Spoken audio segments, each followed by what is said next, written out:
Night in this city is unlike night anywhere else in the world. For this is Berlin in the fall of 1961, and in the shadows, history waits.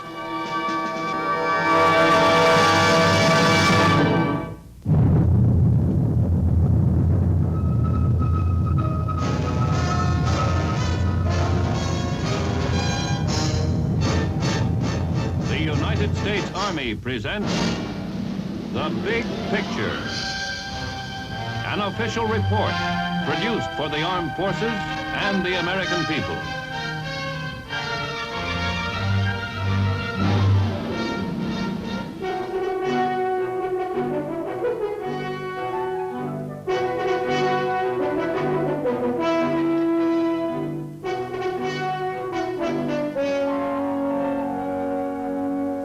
Good morning. It's approximately 8 o'clock here at Checkpoint Charlie on Friedrichstrasse in West Berlin.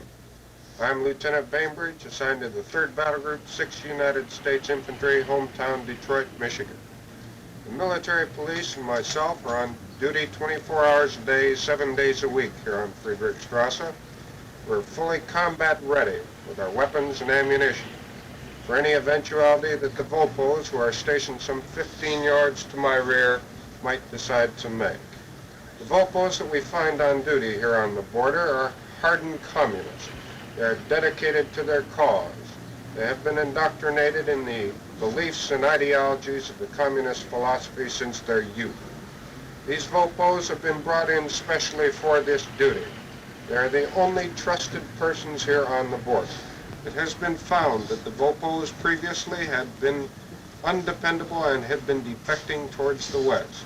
The ones presently on duty are the chosen few. Lieutenant, what problems have our troops faced here? Vopos often have thrown rocks at us, gas grenades, and squirted us with fire hoses. Nothing that the American soldier has not been able to take care of. Lieutenant, how has the wall affected our own soldiers? Since the construction of the wall, we have found that the morale of the troops in Berlin has gone up 100%. The American soldier now knows that he has a mission as a dedicated soldier when going about this mission. He works hard, he is dedicated. I would like to say to you in my hometown, in every hometown, that your American soldier is the best in the world.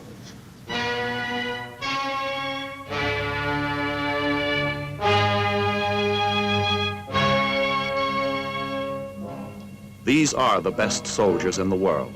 And along this length of Berlin Street, the only remaining border crossing between the Soviet and American zones of Berlin, they bear a heavy responsibility, maintaining our rights here while avoiding any incident which might lead to serious international repercussions.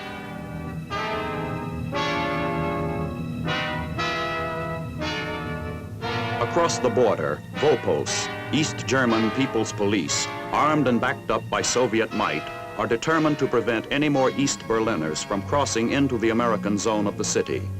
They also threaten our legitimate rights of entry into East Berlin.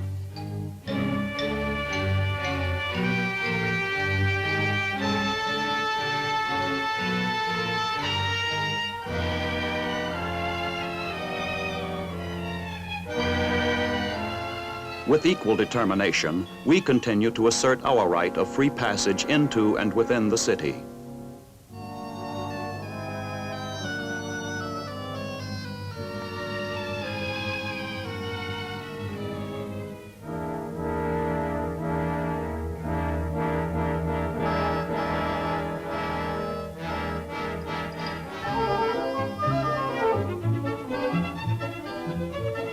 West Berliners, whose lives are linked inevitably with the wall and what it means to their country, make no secret about their feelings.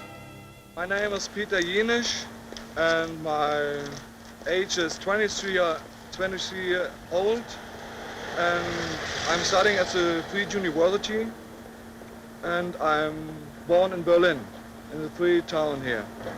The West Berlin tune thinks that the wall is the worst thing what's going to happen to Berlin. We don't like it at all. It's not only dividing our town, it's dividing the German country, the nation.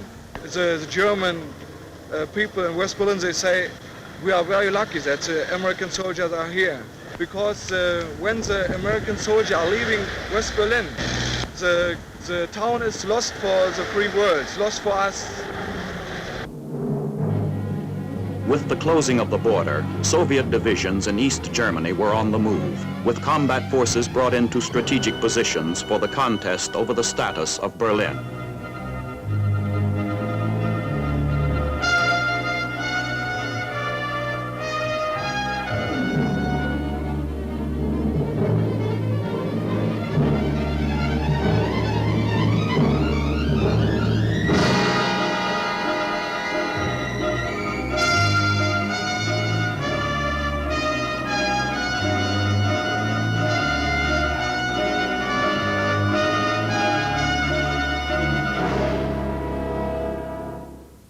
Mobilization efforts during the last months of 1961 brought the United States Army to a strength of over 1 million men, subsequently increasing our troop strength throughout Europe.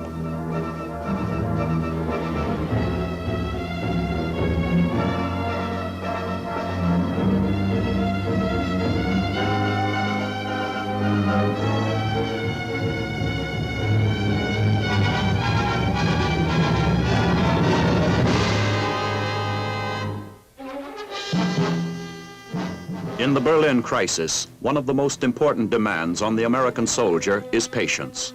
Watch and wait. Observation is the order of the day and night. It is a war of binoculars.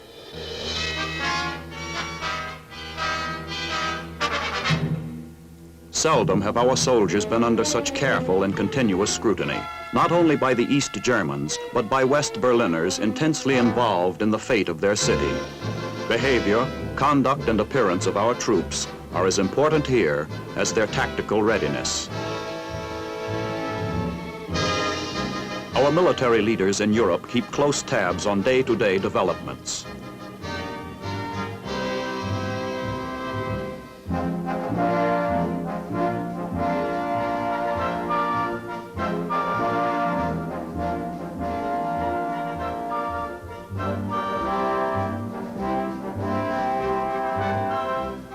Welcoming and firmly supporting the Allied position in the crisis, Mayor Willy Brandt of West Berlin and West German Minister of Economics Ludwig Erhard keep abreast of the border tension.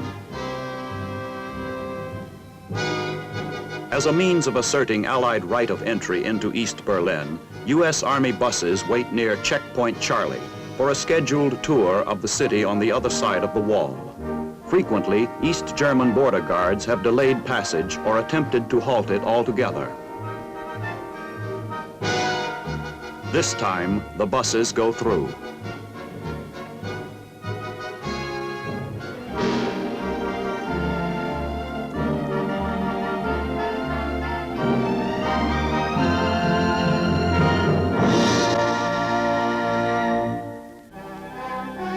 On the other side, the view tells its own story. A city in which the prevailing mood is restriction and fear.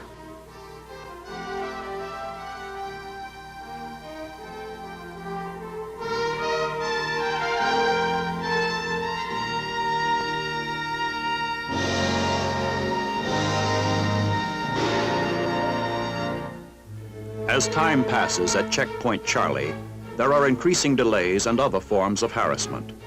There is no pretense that East Germany alone is making the rules restricting entry into East Berlin.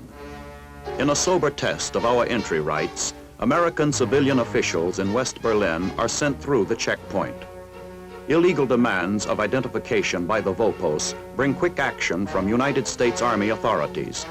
Jeeploads of armed military police are ordered to escort official American representatives into East Berlin.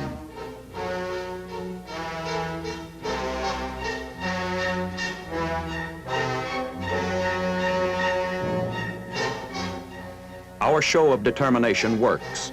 The East German guards do not try to prevent our entry. Increasing tension brings swift and dramatic measures. Soviet tanks move to the border. The United States Berlin Command responds quickly as our own tanks are dispatched to the area.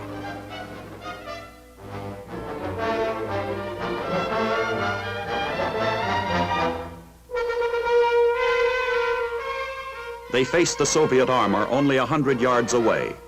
Finally, the Soviets will withdraw. We will pull our tanks back. It is a grim game of point, counterpoint. One thing is certain. We will keep faith with Free Berlin and stand up for our rights there.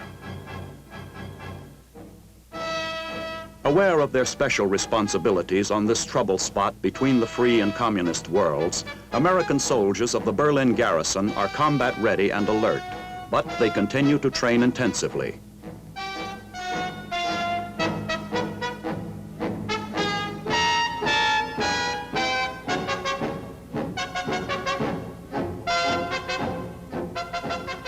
Hand-to-hand combat training. Today's troops are required to show an all-around soldiering skill demanded by their critical mission, skill in self-defense, and knowledge of a wide range of military subjects.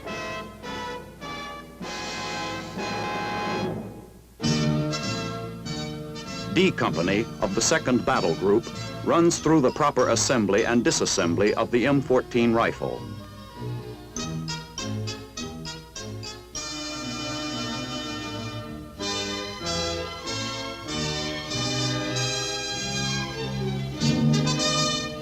The M14 is lightweight, semi or fully automatic. It fires the NATO standardized round of ammunition.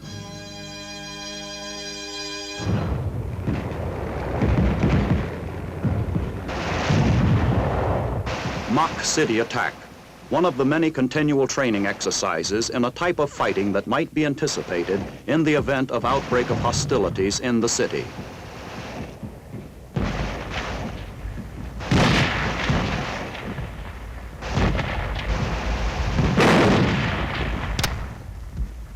Here, our troops practice the science of street combat and house-to-house fighting.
In any hostilities within a large city, civil disturbances would be a real problem. Our Berlin garrison is equipped to take rapid and decisive actions to control such a situation.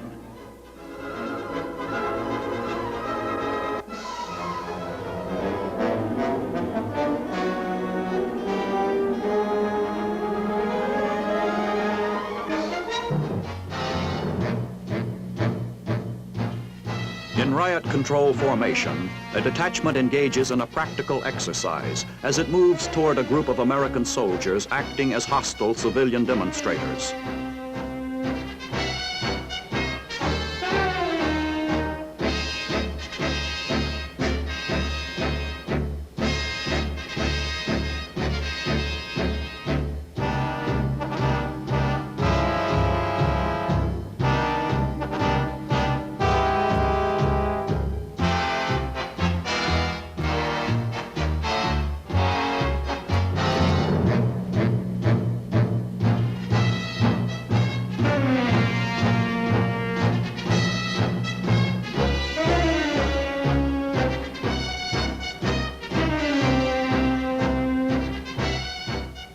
The troops are equipped with tear gas. A helicopter is also used to disperse the mob by releasing tear gas overhead. Training in anti-riot methods is intensive here. One more highly skilled military technique required of our soldiers in Berlin. The American soldier stationed in West Berlin is well aware of the nature and importance of his assignment. I'm James P. Morgan from Saluda, North Carolina. I serve in Delta Company as a sniper. I'm Samuel Johnson from Beckler, West Virginia. I'm 21 years of age. I serve in the same unit with Morgans as machine gunner. First of all, you have to be an expert with your weapon. Then there are 16 snipers in a company, which the mission during wartime is to just wander around on the battlefield and seek out and kill enemy personnel. Well, since they put the wall up between East and West Berlin, my job became more important to me, is keep me more alert on my toes in the unit as a whole. Well, truly you couldn't say that it was crisis, although it is. We know that everything seems normal until we have alert of something. Everybody moves around a lot faster there. But we don't see very much here, which we expect something, but we're really ready for it in case there is. Toughness and pride in person and unit are characteristics of the United States soldiers who garrison Berlin. This precision bayonet drill by the 2nd Battle Group Honor Guard at McNair Barracks in West Berlin symbolizes the expert training given our soldiers who are demonstrating in this world focal point a military posture that will show the American fighting man at his best.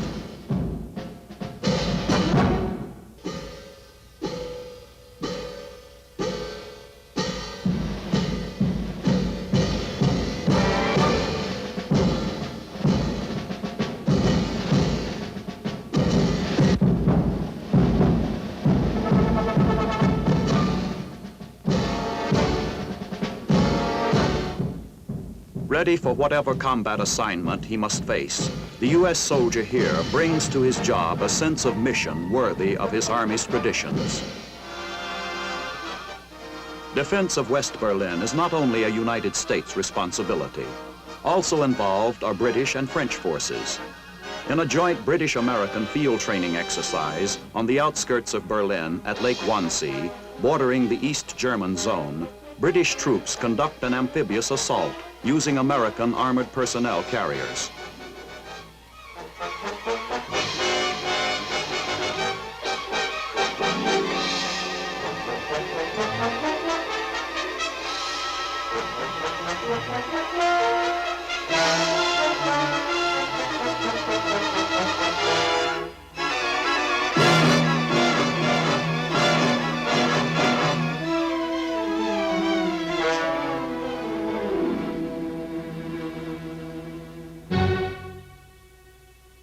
Despite the tightly sealed border, people in East Germany continue to risk their lives to escape to the free world. A small, highly trained squad of American soldiers is ready to help refugees once they have crossed over to the American zone. This simulated rescue operation shows how the plan works. An observer spots a man trying to make his way to the American zone. Word goes back to an airfield.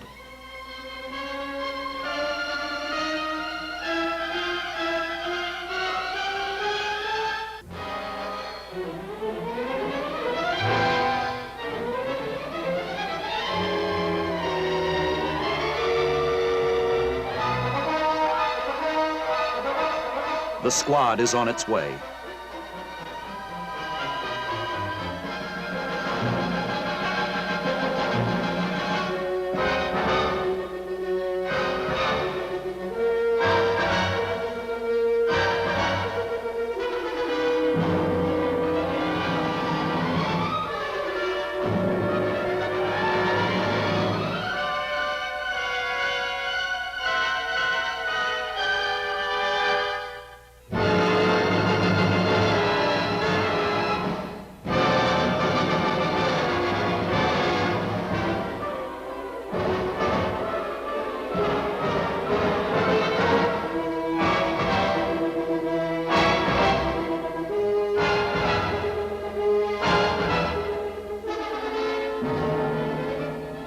The location of the refugee has been narrowed down to a small wooded area.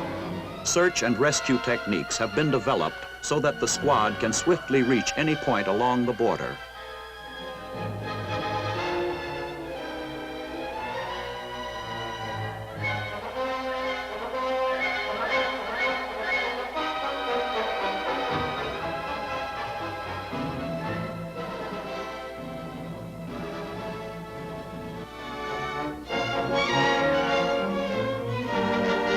There is no violation of the border area by our soldiers. Only after the defector has crossed to our zone does our operation begin.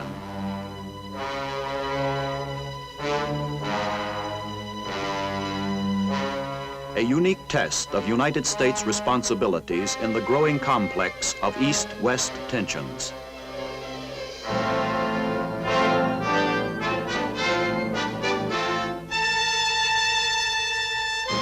Determination on the part of the United States to stand by Free Berlin is not new. Proudly arching into the sky over West Berlin, the Berlin Airlift Memorial recalls an earlier communist attempt to isolate and weaken this outpost of the free world.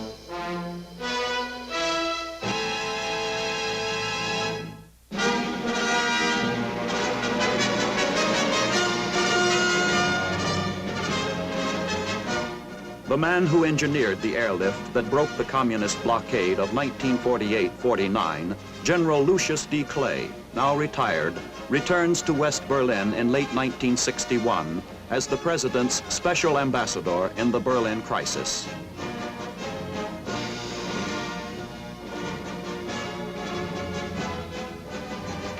Mr. Lord Mayor and friends, of course, I am both happy and proud to be back in Berlin and to come here as the personal representative of President Kennedy.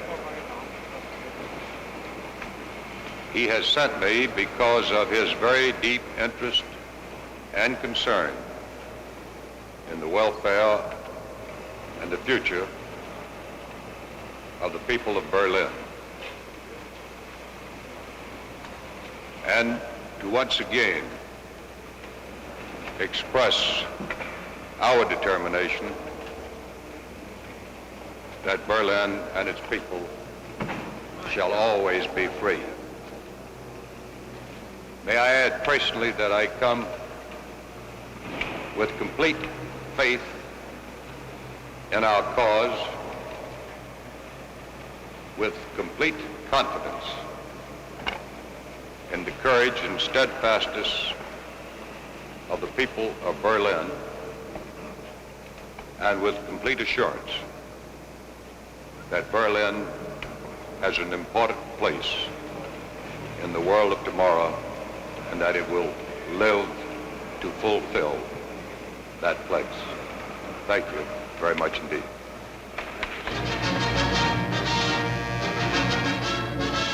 The largest parade in Berlin since 1946, commemorating the 174th anniversary of the signing of the United States Constitution.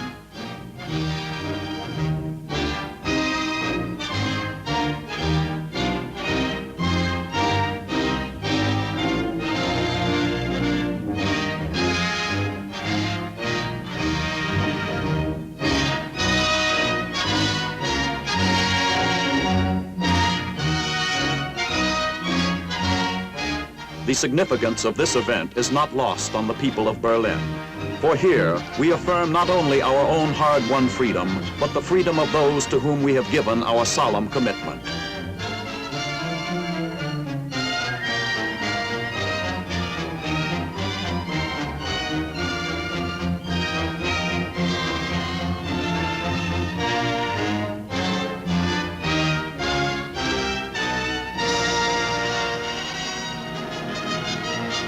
Berlin, 1962. A time as critical as those years before America was a free nation. As at Valley Forge, the weight of the burden of freedom's defense once again rests upon soldiers, upon their determination to carry out their responsibilities. On the front line of the free world, these soldiers of the United States Army are well prepared.